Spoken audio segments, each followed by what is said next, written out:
Hi readers, Mrs. Latanzio here, and we've been talking about what avid readers look like. Avid readers read all the time. Avid readers pay close attention to the books that they're reading. Avid readers read books that they like and enjoy. I have a special friend here with me. Rashid came home with me this weekend, and he wants to help me read a story to you.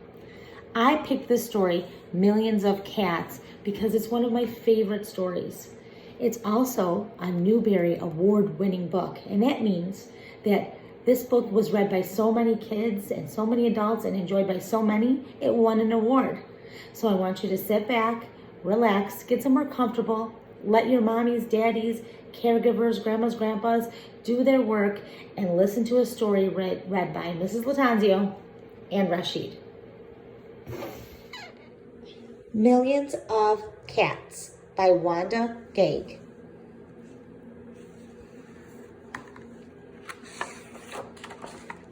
Millions of cats. Millions of cats. I know the word millions means a lot. I think we're going to be seeing a lot of cats in this story. Once upon a time, there was a very old man and a very old woman. They lived in a nice, clean house which had flowers all around it, except where the door was. But they couldn't be happy because they were very lonely.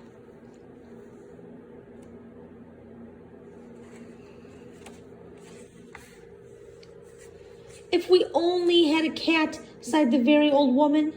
A cat? Asked the very old man. Yes, a sweet little fluffy cat, said the very old woman. I will get you a cat, my dear, said the very old man. And he set out over the hills to look for one. He climbed over the sunny hills. He trudged through the cool valleys. He walked a long, long time, and at last he came to a hill which was quite covered with cats.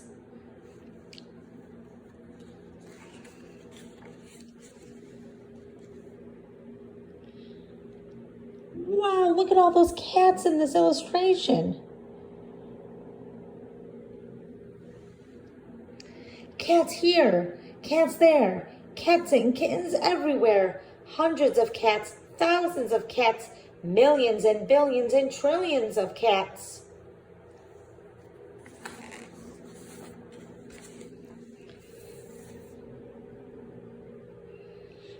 Oh, cried the old man joyfully, now I can choose the prettiest cat and take it home with me. So he chose one. It was white, but just as he was about to leave, he saw another one, all black and white, and it seemed just as pretty as the first.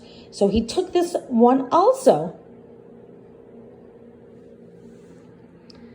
But then he saw a fuzzy gray kitten way over here, which was every bit as pretty as the others. So he took it too. And now he saw one way down in a corner, which he thought too lovely to leave. So he took this too.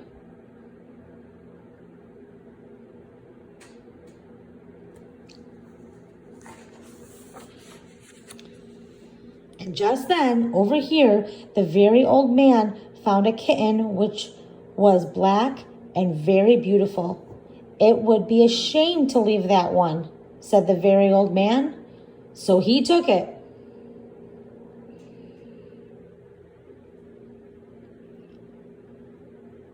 So wait, I see one black cat and 1, 2, 3, 4 cats on his shoulders.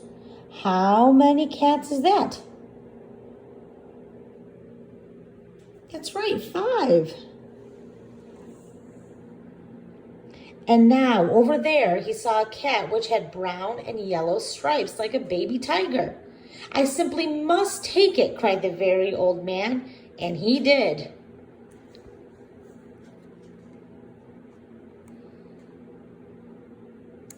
Well, now he had 5, and he took one more.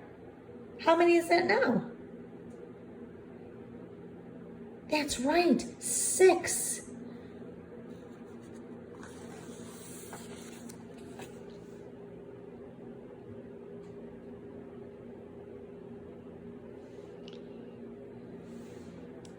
So it happened that every time the very old man looked up, he saw another cat, which was so pretty he could not bear to leave it. And before he knew it, he had chosen them all.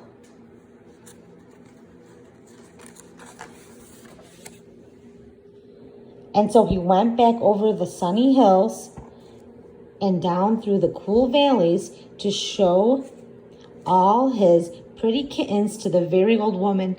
It was very funny to see those hundreds and thousands and millions and billions and trillions of cats following him.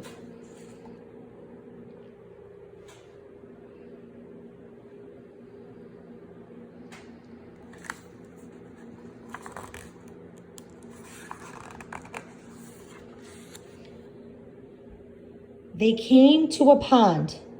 Meow, meow, we are thirsty, cried hundreds of cats, thousands of cats, millions and billions and trillions of cats. Well, here is a great deal of water, said the very old man. Each cat took a sip of water, and the pond was gone.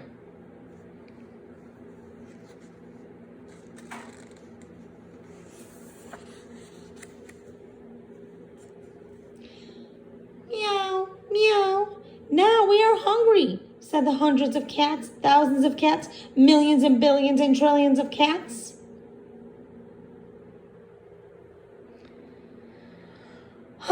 There is much grass on the hills, said the very old man. Each cat ate a mouthful of grass, and not a blade was left.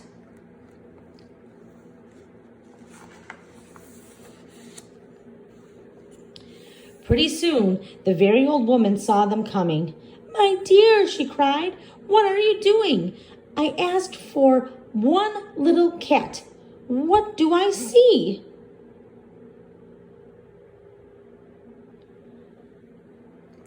Cats here, cats there, cats and kittens everywhere. Hundreds of cats, thousands of cats, millions and billions and trillions of cats.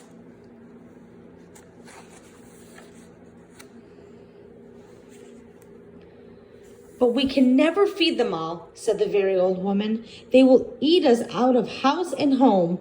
I never thought of that, said the very old man. What shall we do? The very old woman thought for a while, and then she said, I know, we will let the cats decide which one we should keep. Oh, yes, said the very old man, and he called to the cats, which one of you is the prettiest? I am, no, I am. No, I am the prettiest. I am, no, I am, cried hundreds and thousands and millions and billions and trillions of voices, for each cat thought itself the prettiest.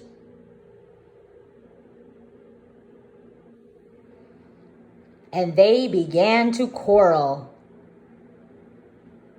Looking at this picture and knowing what's happening in the story, I believe quarrel means to fight.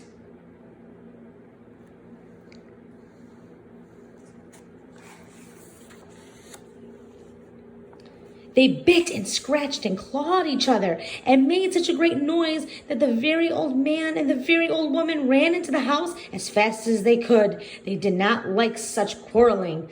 But after a while, the noise stopped, and the very old man and the very old woman peeped out of the window to see what had happened. They could not see a single cat.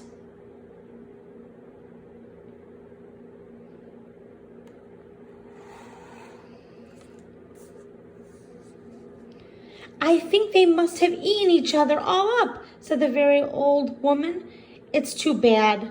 But look, said the very old man, and he pointed to a bunch of high grass. In it sat one little frightened kitten. They went out and picked it up. It was thin and scraggly.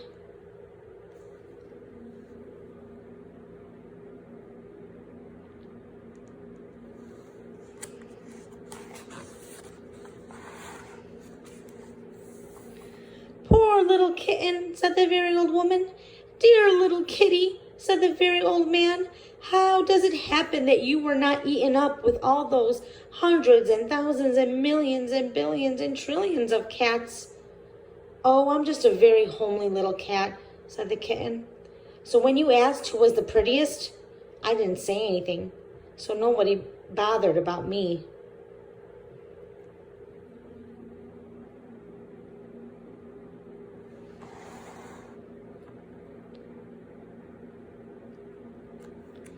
They took the little kitten into the house, where the very old woman gave it a warm bath and brushed its fur until it was soft and shiny.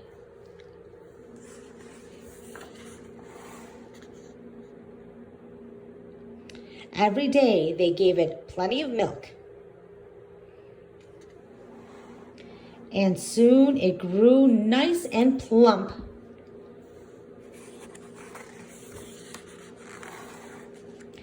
And it is a very pretty cat, after all, said the very old woman. It is the most beautiful cat in the whole world, said the very old man. I ought to know, for I've seen hundreds of cats, thousands of cats, millions and billions and trillions of cats, and not one was as pretty as this one. The end.